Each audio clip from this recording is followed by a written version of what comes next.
Subject to Interpretation, a podcast which takes us deep into the topics that matter to professional interpreters. My name is Maria Ceballos, and I'm your host. As you may know, this year we celebrate the 25th anniversary of the De la Mora Institute of Interpretation. And to that end, we've launched a special series celebrating the accomplishment of those individuals who have shaped this industry and are sculpting its future. In today's episode of the Founders Series, we are honored to be joined by Mr. Robert Joe Lee, known by some as the grandfather of court interpretation. A little background on Robert Joe.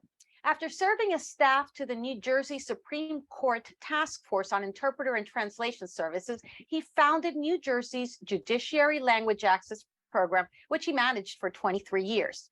Robert Joe served on the team coordinated by the National Center for State Courts that formed the Consortium for State Court Interpretation Certification, and then chaired its technical committee, which oversaw the testing program. He served on the executive committee for 13 years. And along with language experts in many other languages, Robert Joe coordinated the development or revision of certification tests in about 20 languages. Robert Joe became involved in justice issues while working as a part-time chaplain for Spanish-speaking prisoners at Trenton and Rahway state prisons in the early 1970s while a seminary student. Welcome, Robert Joe. Thank you. It's delighted to be here. So, Robert Joe, tell us, how did you transition from being a seminary student to working in the judiciary? Well, after working with Latino inmates for 3 years in 2 different facilities, I learned a lot from them. And one of the things I learned from them is that they spoke a lot about when they had gone to court, they often did not understand what was going on, or the interpreter was not particularly interpreting everything, or a variety of reasons relating to interpreters. And I even accompanied a couple of inmates to post-conviction hearings and got to see for myself what was going on in the courtroom. And that really made me angry as a person who believes in justice and fairness. And so after I finished that degree, I went and did a master's in criminal justice and wrote my thesis on Hispanic experiences in the correctional system. And once I finished that master's degree in criminal justice, I got a job working for the judiciary, all ready to dive in and work on Hispanic issues. And I was working in the probation division and learned that probation was equally bad for everybody, not just Hispanics. And so it was a few years before I had a chance to tackle any things peculiar to, or particular to Hispanic population. Robert Joe, would you paint us a picture of what it was like in the courtrooms, or what it was like for Spanish-speaking defendants who needed interpreters at the time? Well, sure. When I was working at the AOC, Administrative Office of the Courts, which we call AOC for short, what we basically learned in that task force from 82 to 85 was that court interpretation was pretty much the area of court administration that's about the most dysfunctional. And when we submitted our report, the Supreme Court was aghast at the breadth and depth of the dysfunction in this particular area of court administration. There are no policies. There are no standards for who could become a staff at court interpreter. There was no code of conduct for interpreters. Courts were pressing into service whoever was available to interpret. A few courts had full-time staff interpreters, but none of them had any particular credential to be in that job other than having perhaps been a judge's secretary, and perhaps they helped the judge out a few times and the judge said, oh, this works great. The judge didn't complain, the party didn't complain, the attorney didn't complain, so everybody assumed. That's what I call the appearance model of competency. That if someone's interpreting, put quotes around that, and nobody complains, therefore they're competent. So in a nutshell, there was absolute, and of course, the need for an interpreter was viewed to be an annoyance, a pain in the you-know-what for judges and the courts, because, oh my gosh, now we have to slow down, we have to find an interpreter.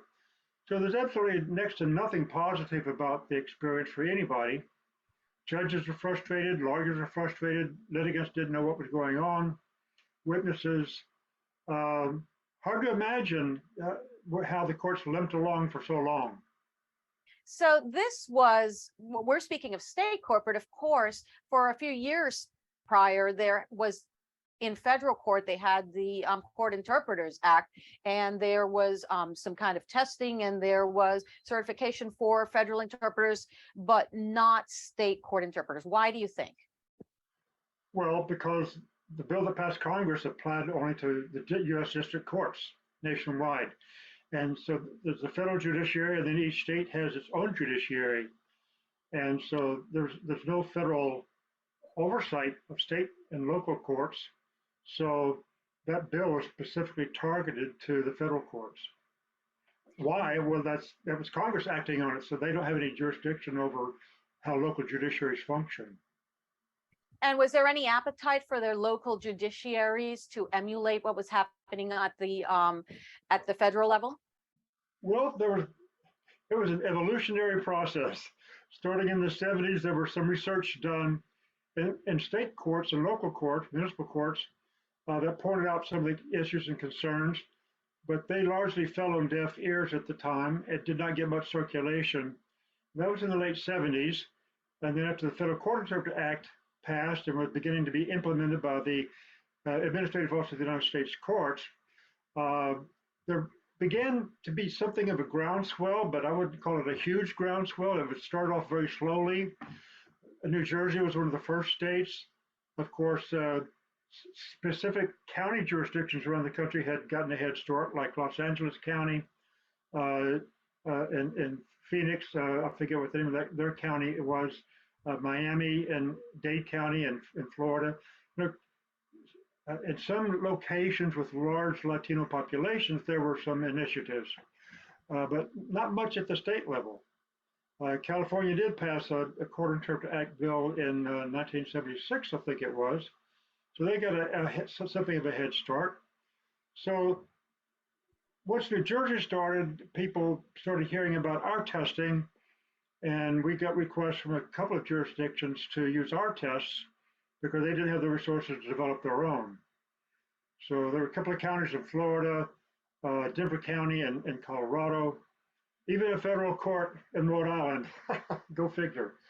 So there began to emerge a slow growing awareness that there's an issue here in court administration. And Roseanne Gonzalez and I were invited to speak to gatherings of state court administrators for the western part of the country. And we also did it for the eastern part of the country at a conference in Boston, and planting the seeds. And those seeds, slowly, some of them began to take root. And then the National Center for State Courts got interested in the project. And once they started advocating for it, then it started growing pretty rapidly in the mid-90s.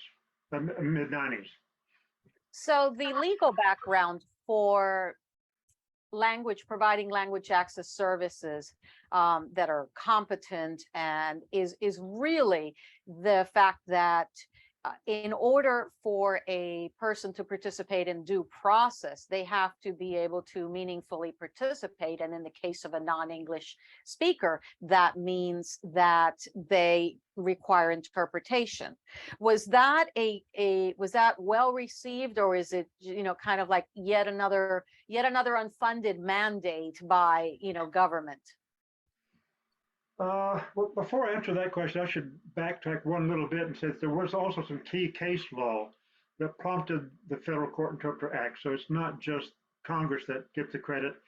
It's the U.S. ex rel. Negron case in New York State that really got the ball rolling and was one of the inspirational backdrops for the Federal Court Interpreter Act. It varies from jurisdiction to jurisdiction. Every state has a different structure, a different court system, a different structure of its court system, a different approach to funding of the courts. For example, in some states, they have to do a budget request every 2 years. and then the legislature and the governor decide how much money the court gets for specifically court interpreting programs. Well, I never had to deal with that because in New Jersey, there's a judiciary budget, and whatever the administrative director and the chief justice of the Supreme Court put into the state judiciary budget, the legislature didn't get involved in the minutiae. It's just the budget. It wasn't an issue of an unfunded mandate, although when there was a Court Interpreter Act pending in the state legislature that we were supporting, there was opposition to that, and some conservative senators were objecting to it on the grounds of it's just the AOC saying wanting more money. They're just a money pit. But that wasn't really much of an issue over the long haul because once the administrative director started issuing directives, which he had constitutional authority to do, the New Jersey judiciary saw the problem from within. What prompted the Court Interpreters Act? Well, I'm sure the U.S. ex rel Negron case is one of the factors. Remember, that's right at the end of the Civil Rights Movement, and the U.S. Commission on Civil Rights had done a study in the southwestern part of the country on the experience of Mexican Americans with the justice system. And that report was a public report that found numerous deficiencies. So there's several different levels in terms of research, publications, case law, and I'm sure there's some court administrators somewhere who cared about it and wanted to push for it. I'm not really familiar. I know in the federal courts, the Administrative Office of the United States courts at first opposed the Court Interpreter Act. They were not supportive of it. And only toward the end did they support it. So I'm not sure what all the other factors were, but I'm sure ex rel Negron was a major factor and just growing awareness coming out of the civil rights movement, I would say. How did local AOCs respond and receive the Court Interpreters Act? I think the Federal Court Interpreter Act passed in '78. The AOUSC began to implement testing in 1980. New Jersey's task force began in 1982 and worked to '85. Our program was established in the December of 1985. So it was and then in the ensuing years, we made those presentations at regional gatherings of state court administrators and planting the seeds. Some expressed interest and moved forward, some didn't. And over time, the National Center for State Courts became the major engine for generating interest in moving forward with court certification testing. And of course, in the early days of the consortium, starting in 1995, the focus was almost exclusively on testing with some focus on training.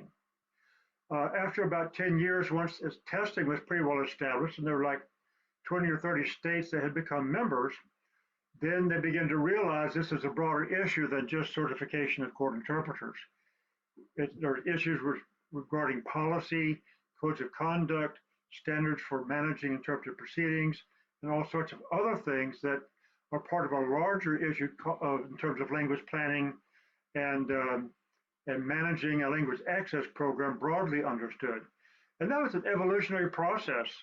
I think New Jersey was ahead of the game because from the beginning, we had a comprehensive plan to address just about all the facets of what we today call a language access plan. We weren't able to implement everything as quickly as we wanted to, but at least we had a vision of where we were heading, and we moved forward with that.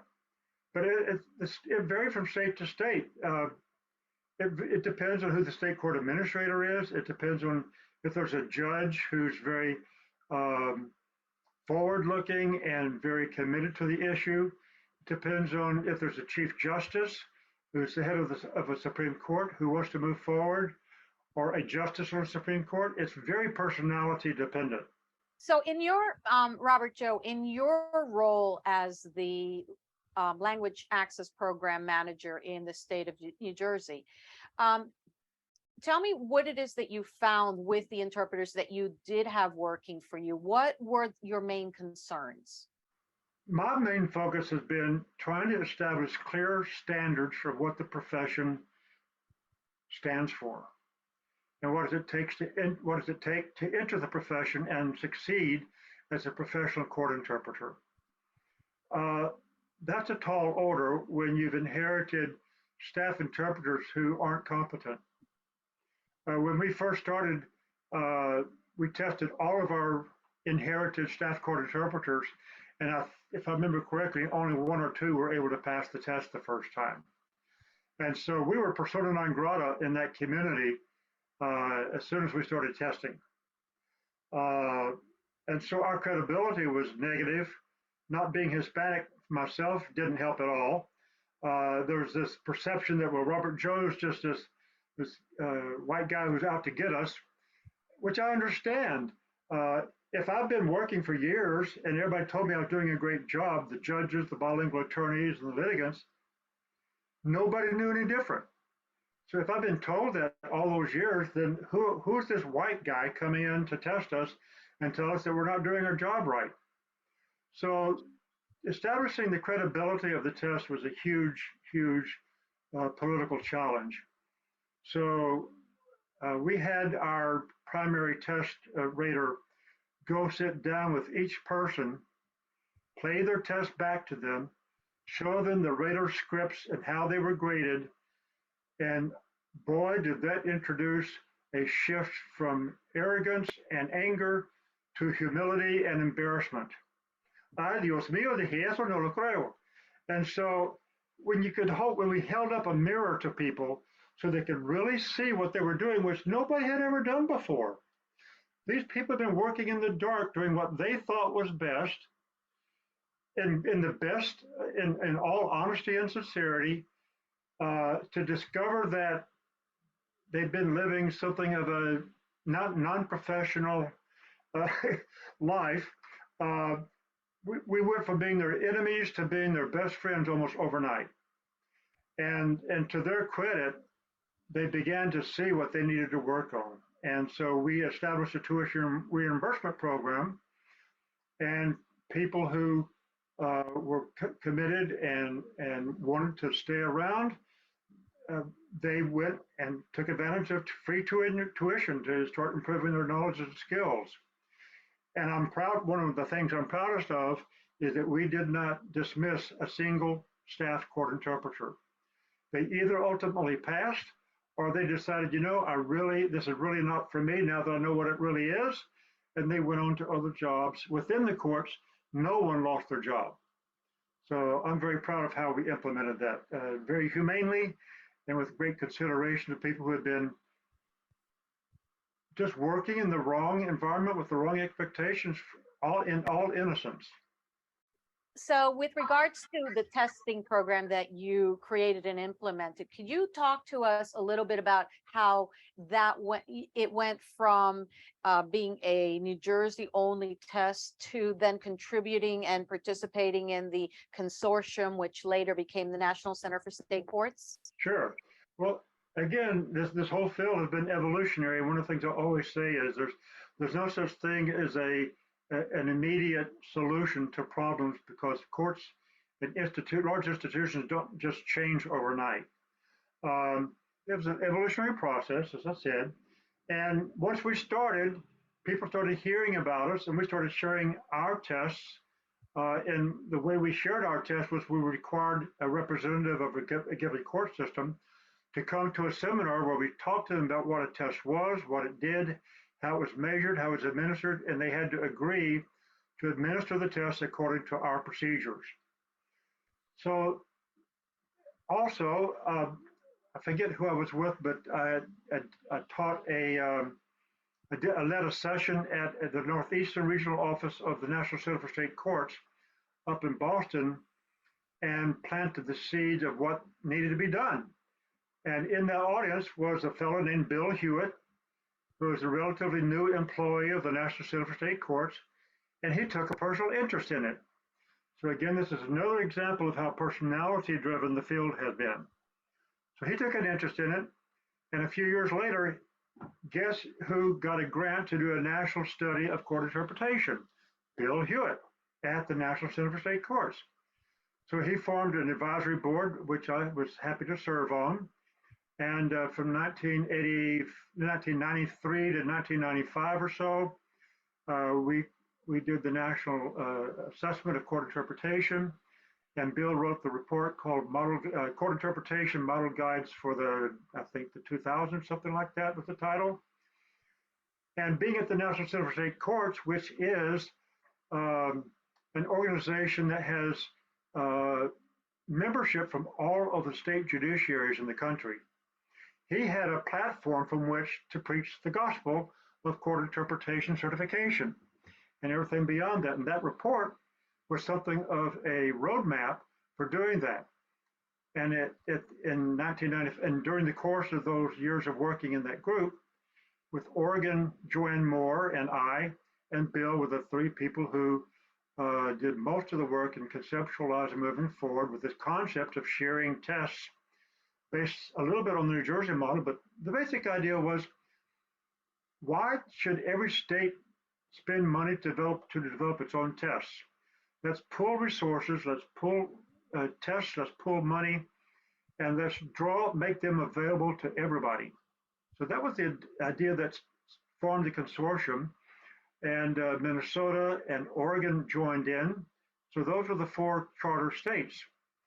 And as soon as it started, within a year or two, several other states joined, and then it started exploding. And year after year, we had annual meetings to plan the growth, and states were joining left and right. Some states joined but never implemented testing, but they wanted to at least know what was going on. It took California years before, for example, to use consortium tests, because there was a lot of pushback on abandoning the tests that they had historically used and use the consortium's tests instead. But lots of states joined just because they wouldn't be aware of it. New York joined.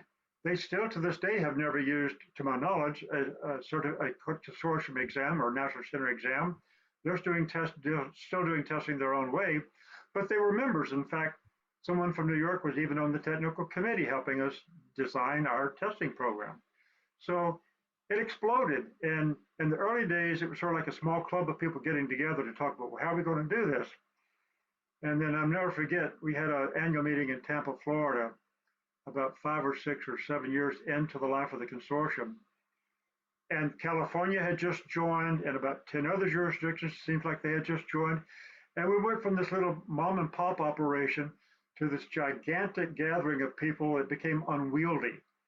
So we realized we had to find a more professional model to make the consortium function and meet the needs of all the state courts coming in. Now, the test that you developed in New Jersey, did that test come from another state that was creating a pilot program? Did you use the federal exam as a template? We basically tried to follow the general methodology of the federal exam. There were no other exams on the horizon for us to even look at. So we basically did our own thing. We took transcripts from New Jersey cases, adapted them to the testing model of the federal courts as best we thought we could. We had 4 people who had been involved in developing the federal test do a validation study of that early exam. That led to some revisions, thanks to their professional input. And then in 1987, we went live with our own real validated exam that did not rely on any other specific exam other than generally following the test construction model of the federal exam. A couple of differences: we didn't have a written component because that's just too expensive to develop, and it only had 1 simultaneous instead of 2 simultaneous components. We wanted something that was sleek and efficient to administer and efficient to rate. And so that was our model. And when Washington State passed had its court interpreter task force looking at the field. Joanne Moore wanted to develop their own tests, which they did, but they borrowed the person who was our primary expert, Eli de la Bandera, who went out to Washington, helped them formulate their test. So their test was largely modeled after ours, but again with their own local variations, which weren't that significant. And then by the time Bill Hewitt formed the consortium in 1995, those two test models were the framework that led to the framework that the consortium established. Joanne Moore and I got together for several days and hammered out a compromise of testing models so that the consortium would have its own testing model. So I gave up some things that were important to me. She gave us some things that were important to her, and we agreed on a consensus model, and that gave birth to the model that the consortium has used ever since. Now, it's important to note that we're really speaking mostly about the Spanish exam on a state Correct. level, but that other states have actually developed their version of other languages, exams in other languages, which they have contributed in part to the consortium or later to National Center for State Courts. How has that worked actually? Well, initially, the way you could join the consortium was either of two ways. One, you could pay a fee, a one-time fee. Originally, it was one time, later became annual, but a one-time fee to become a member, or you could donate tests. New Jersey and Washington never paid a fee because we donated all of our tests. By that time, we had Portuguese and Haitian Creole on top of Spanish.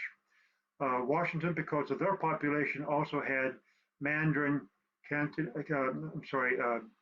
several Asian languages, Korean, Laotian, I forget now exactly what they all were. But so those original tests were donated by those states. But after that, I don't think any state developed a test on its own in any language.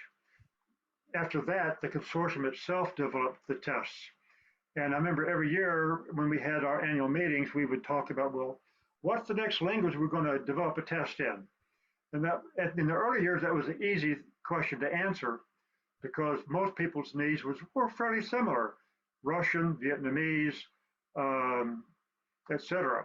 And of course, New Jersey, we developed, at the time we were finishing developing a test in 6 other languages. And then the consortium went on to develop its own tests. And now there's tests in like 20, 22 languages. So, Robert Joe, what about the testing model that the federal exam was using? Is that a valid template or a valid model for other languages? Well, to borrow a phrase from Saddam Hussein, the FCICE is the mother of all court interpreting tests. Yes, it's unassailable as far as I'm concerned. You may not, I don't know if you're aware, but there was a test case right after the test was administered. There were 2 interpreters who had failed the test in New York who filed a suit against the test, and they lost. The court ruled that the test is valid and reliable. It measures what it purports to measure. And I'm a huge fan of the federal test. So what about, once you started testing in New Jersey, you realized that there's this problem of interpreter competency. Now you had to figure out what to do. What were your options? Necessity drove a lot of the decisions we made in the 80s and 90s. And by that, I mean, for example, when we started using our validated and deemed reliable tests in 1987, the first time we administered it, it was to about 22 people who were applying for a staff interpreter position. In the early days, we were not certifying. In fact, New Jersey never has certified. We don't use that language. But we were testing as an employment exam to see who's eligible for this position. And out of those 22 people, only one person passed the test. We're using a pass and cut score of 70% in each of the 3 sections of the exam: sight, consecutive, and simultaneous. And that person didn't want the job. She was wanting to she just took the test because she wanted a credential. Now there's a professional interpreter. The rest of them were just people who were looking for a job and had no clue what they were getting into. So you have to fill a position. You can't go years and years with a vacant staff court interpreter position, because what are the people in X county who don't speak English going to do when they go to court? You're going to tell them to wait for a couple of years until we find somebody? So that introduced my solution to that was to create a probationary level of outcome, which at that time we called critical range, and later we changed to call it conditionally approved. So we lowered the cut score to an overall average of 60 and a score in each of the 3 sections of the exam of no lower than 50. And with the presumption that they would be hired on a probationary basis, they have to be retested within 12 to 18 months. They would be eligible for the tuition reimbursement program. They would be given assignments, the least legally significant assignments, so they could do the minimum risk, present the minimum risk to the litigants and to the integrity of the justice being administered in that county, and be closely supervised. So that worked pretty well. Almost all of those people who were hired at that level ultimately did pass the exam. And some decided that this is not for me. They moved on to other things. Not one person was ever fired because of that. Another thing that I'm very proud of. So we created an alternative path that we get, because there was no pipeline. You know, in 1985, 86, I'm sorry, 1987, where do you find people who've studied court interpreting and can have acquired the knowledge, skills, and abilities to pass the exam? There's no pipeline. And so we had to do that for a long time. A lot of people hired were people who were condition approved, but eventually they all either passed the test and moved up. And of course, they were paid less as well. It's a lower level of compensation, lower level of skill. And of course, the ultimate goal is for people to function at a higher level than even the journeyman level. So we instituted a master level outcome as well. Because in my view, one of the biggest mistakes we've made is, I don't know if it's a mistake, but we had no choice. An 80% cutoff would have meant we would never hire staff court interpreters. So 70% was a compromise with a view toward creating a master level that people would hopefully test up to, pay them more, and they would be the cream of the crop, somewhat equivalent to the FCICE because that's their cut level on the oral exam. You mentioned that there wasn't a pipeline for training for interpreters. What about universities? What about linguistics programs at universities and other places like that? Well, if you talk to people like Virginia Binmaman or Nancy Schweda-Nicholson, who tried to run these programs, you'll hear that departments of foreign languages are not real friendly toward court interpreting programs. They're interested in literature. They're not interested in the applied use of the language. They might sometimes be interested in translation because sometimes translation is connected to literature, but not interpreting. And linguistics is really so far afield from what an interpreter needs to know and be able to do that I think that University of Delaware was the only place that had interpreting in their linguistics department.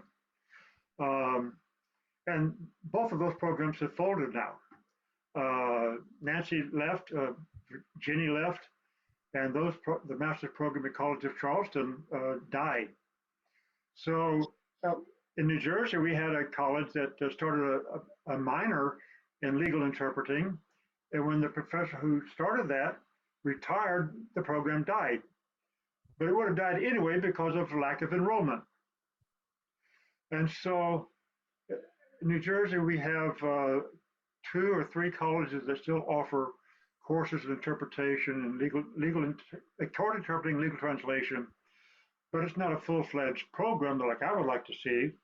Mm-hmm. We have a couple of junior colleges that offer a course or two, what other people would call community colleges. And I'm aware that around the country, there have emerged other programs at the bachelor's level and so on and so forth. But in terms of any nationwide program or resource that generates hundreds of people to come in and pass the exams and raise the passing level, that's just not there for Spanish. And if it's not there for Spanish, it's sure as heck not there for any other language.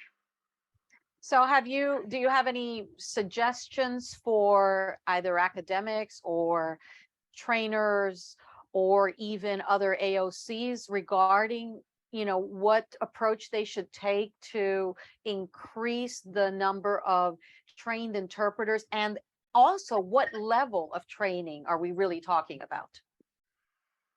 Oh boy, that's a very complex question. Um, you know, since the early days, a number of places have tried to offer, not have tried, have offered what I would call ad hoc band-aid efforts to provide some training. University of Arizona, a lot of individuals, groups like De La Mora, and people in California and other places. There are a lot of ad hoc, what I call ad hoc training to fill the gap. But those are not what I would see as the most desirable approach forward. They're filling a need because there's nothing else. So God bless them. But I would rather see an undergraduate degree in court interpretation where you can take an array of courses in law, culture, and applied courses in the techniques of the various modes of interpretation. People to understand a lot more terminology, a lot more of the legal framework within which they're working. In my view, any profession that's medicine, ministry, psychology, almost all the professions have a degree attached to them. A minimum level of education, lawyers, and not just a bachelor's degree, but 3 years of law school. Well, when people ask me why do so many people fail the interpreting exam, I say, well, imagine trying to take the bar exam without having ever been to law school or college. I'm sorry, it's just because you're bilingual doesn't mean you're an interpreter. It's a necessary condition for sure, but it's hardly adequate. And so I've always dreamed for undergraduate degrees with majors in court interpretation, and a handful of places where there are graduate programs in court interpretation, so we generate more research, so the field has a better theoretical foundation to undergird professional growth of the field. So why would research be important, and what could research projects contribute to this profession? Okay, let me just throw out a few questions. People debate about which is more difficult, consecutive or simultaneous interpreting. Well, you're going to have a lot of people expressing their professional opinions based on their personal experience. But empirically, how do we know which one is more difficult than the other? Can that even be known empirically? Does it matter? My position is I can tell you which one people find to be more difficult because I have the data to back it up. Because we kept data in New Jersey on every person who took an exam, and I can tell you that for every person who could pass the sight, only half of those people could pass consecutive. And for every person who passed consecutive, only half of those could pass simultaneous. So the data show that the people who take the tests do the worst on simultaneous, the best on sight, and in between on consecutive. That doesn't necessarily mean that simultaneous is more difficult than consecutive. I would argue that consecutive might very well be more difficult than simultaneous. And also, what does an interpreter do on the job? How much of an interpreter job per assignment does the interpreter spend waiting, doing nothing but waiting for their case to be called up? Then while they're on the job, how much of their time, what percentage of their time do they spend doing sight or consecutive or simultaneous interpreting? What does the job really entail? When we first started, we didn't have sight in our test because our staff interpreters were telling us they never did it. Well, you don't want to test for something that people never do because that would be irrelevant. Well, one of the things that happened when we had our test validated was our 4 experts said, well, why don't you have a sight? And said, because our people have told us that they don't ever do it. And they said, well, why don't you take another look? So we did, and guess what? they were then doing it. So we added sight. So another thing would be things like, how well are these tests performing? Does the test design, having 10 different types of scoring units, empirically, does that really pan out in the real world of testing? Psychometrically speaking, do they all play a clear role in constituting a competent interpreter and testing for competency? So, there's lots of, get me started. I could spend 2 days on talking about research possible. I'll send you a list. Now, you mentioned psychometrics. Could you tell us what that is and how that is related to the tests? Of course. Psychometrics is a subfield of psychology which specializes in making tests valid and reliable. It focuses on things like the SAT and the test that Educational Testing Service does. It's a field for licensing exams. So if you want to do tests, if you want to develop and administer tests in a way that meet the standards of the profession of professional testing, you want a psychometrician involved to at least have input into the process so that you're meeting industry standards.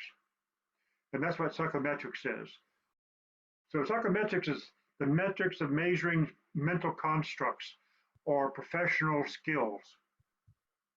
Now, when you mentioned earlier 2 interpreters who had sued the government for not passing the federal exam, what was the basis of their challenge? They failed, and they've been working for many years, and they thought they were great interpreters. So did they have any scientific data to back it up? Oh, no. Did they have any? They were just offended because their professional self-images were destroyed. Now, many of us has taken these tests over the years, and some of us have passed some tests the first time around. For others, it's taken quite a number of times to pass some of these tests. Myself, I'm not ashamed to say that it took me quite a number of tries to pass the federal interpreter exam. But it also took a lot of work. And I know that every time I took the test, I felt that I was more competent than the previous time.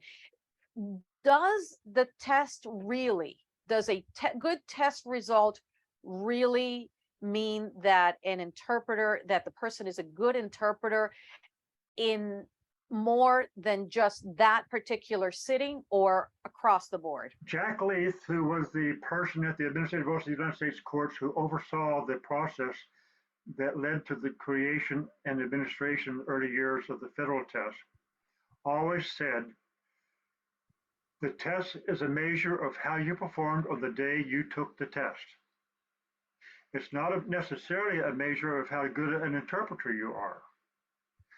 So it's how good an interpreter you showed yourself to be on the test on the day that you took it. So that's the way he always described it, and it makes a lot of sense. But there's lots of different reasons why people don't do well on the test. In fact, the consortium has issued a 2 or 3 page document that identifies the common reasons that people do not succeed on the test. And that includes things like not having a clue what they're doing because they haven't had any training. And it's like those people we tested in the early days who just walked in off the street, and because they thought they spoke 2 languages, they were therefore interpreters. But there are lots of different reasons why people don't do particularly well on a given test. Some people just don't have a solid enough language base in one or the other, and sometimes both languages. It's amazing to me how many people have taken the test and they really don't speak very good Spanish, or they don't have a very good mastery of English. And in some cases, either language. And I think that's one of the disasters of our approach to immigration. You have somebody who comes here as a child, and you expect them to learn English and to forget their mother tongue. So they never really master the language they came to the United States with, and they drop out of school in the 8th or 9th grade, so they never really learn English. And you expect that person to be an interpreter? I don't think so. So it really depends a lot on each person, and there's lots of different reasons why one individual may not do well on a test on a particular day. There's also such a thing as test phobia. A lot of people are just clam up and can't function very well in a testing environment. That's There's nothing wrong with that. It's just a psychological reality uh, that impedes their ability to perform at their what could be a much higher level. So I know that you are a proponent of retesting in parts, yeah, whereas there are other persons who say, well, if you can't pass the test as a whole in one sitting, then right. you need to take it all again. What's your rationale for taking it in parts? Well, several things. First thing is purely practical. Uh, in the early days when New Jersey was testing, we did not charge for the tests. So we were footing the bill for everybody who was tested. And so it's a matter of being a responsible civil servant, making appropriate use of taxpayer dollars. Why give a person, if a person has demonstrated the ability to perform in one particular section of the test, why make them take it again? So that's one reason. The second reason is uh, it's easier to administer. Uh, and so when you have limited resources, you want to do things in the easiest way without compromising quality. And third, now if a person has already demonstrated they can do it, why do you have to do it again? So I just don't understand. I know what the argument is for the other side, but I never bought it. And you're also a proponent of providing as much feedback as possible, including. Oh yeah, sure. Like the federal test, you get a score and you don't know how you did in the sight, consecutive, or simultaneous. You don't know where your weak spots are. You don't know where your strong spots are. I find that abominable. If you want to encourage people to improve their knowledge, skills, and abilities, how can you not give them more information and feedback about where their areas of strength are and their areas of weakness are? Uh, New Jersey is the only jurisdiction that has ever given feedback on how people do in each of the subparts of the consecutive, depending on source language, target language. We give people the scores going English into Spanish and Spanish into English, so they know whether they're having more trouble with witnesses going into English or attorneys going into Spanish or the other language. Um, so I don't think New Jersey does that anymore because they don't have the resources to do the database that I used to do. So we've lost that in New Jersey. Um, but um, how can people improve if they don't know what they need to work on? Yeah, I'm completely in agreement with you there. Well, we all talk about the scarcity of enough people passing the exam, and I don't feel I can support erecting what I view to be artificial barriers to getting more people to pass without compromising quality. Robert Joe, you have a unique perspective into the interpreting world as a court administrator. Tell us what interpreters don't know is happening behind the scenes and what they should know to not only make maybe your life easier or the life of somebody who is in the positions you were, but really for them to succeed as interpreters in their court systems. Well, the first thing I say is that it depends on your state and your jurisdiction. Um, you would hope that every jurisdiction has a competent, caring, a hardworking language access coordinator. And I bet you for the most part that's the case. I've known and worked with many of them, and some of them are still dear friends, and they're the cream of the earth. But one of the problems is that it's a job that doesn't enjoy often a lot of support. I've talked to many of my colleagues who would call me and cry on my shoulder, "You wouldn't believe what administration did today." And I would try to counsel them and support them. Don't quit, please don't quit. We need you to stay there. And a lot of program managers don't last more than 1 or 2 years, which is one of the greatest things that inhibits progress in the field. I was there for a long time, and my successor has been there now for like 13 years or so. So to succeed, it requires dedication, it requires longevity, it requires commitment, and it requires understanding. If you're only there 1 or 2 years, you haven't learned the job. You're still learning the job. So I would also suggest, need to understand that large institutions, large bureaucracies are not models of efficiency.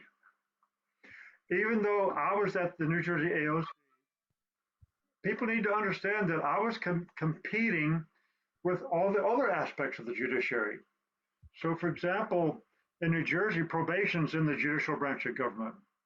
And so if court interpreters get a raise and probation officers don't, how does that look?